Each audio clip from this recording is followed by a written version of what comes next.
Good evening, I'm Jeff Glor, and we're going to begin tonight with Operation Varsity Blues, an investigation into the biggest college cheating scam ever prosecuted. Actresses Lori Loughlin and Felicity Huffman are among the 50 people now charged in this scandal. Investigators say that wealthy parents paid the accused ringleader $25 million to get their children into top colleges. The alleged scheme involved bribes, cheating on entrance exams, and bogus athletic profiles. Authorities say the colleges and most of the students who benefited were not involved, but plenty of others were. Here's Chip Reed.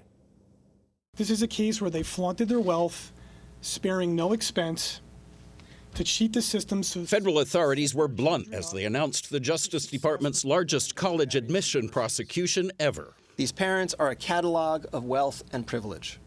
Court documents say the scheme was in operation for nearly a decade and involved at least 33 wealthy parents paying a total of $25 million to get their kids into some of the country's most elite schools, including Georgetown, Stanford, and Yale, through falsified test scores or pretending to be student-athlete recruits.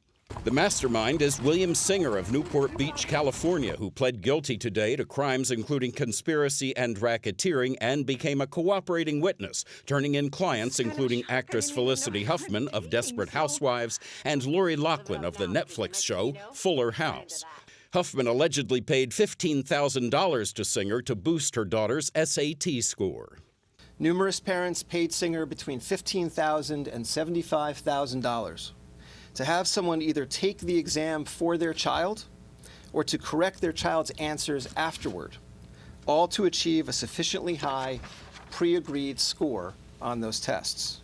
The most elaborate part of the scheme involved bribing at least 9 college coaches, including Georgetown University's former tennis coach, to use recruitment slots for kids who had no intention of playing college sports. Some even photoshopped their children onto real athletes. In return for bribes, these coaches agreed to pretend that certain applicants were recruited competitive athletes, when in fact the applicants were not. As the coaches knew, the students' athletic credentials had been fabricated. That's the fraud prosecutors say Loughlin participated in. The actress allegedly paid $500,000 in bribes to get her daughters into USC as members of the crew team, even though they didn't row. When Singer emailed Loughlin that her daughter got in, she responded, "This is wonderful news." Singer replied, "Please continue to keep this hush-hush until March." Loughlin says, "Yes, of course." Loughlin's daughter, Olivia Jade, had to apologize after she said this about college on one of her social media feeds. But I do want the experience of like game days, partying. I don't really care about school. Do you think some of these parents could actually end up behind bars? I do think it is possible for CBS News legal analyst Ricky Kleeman.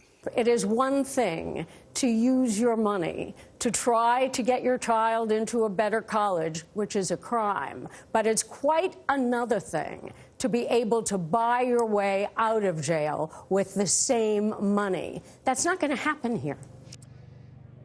The former tennis coach here at Georgetown University allegedly received $2.7 million for slots for 12 students. Now, neither the schools nor the students have been charged in this case, but one big question now is whether those students will be allowed to remain in their schools. Jeff? An amazing and maddening story. Chip Reed, thank you very much.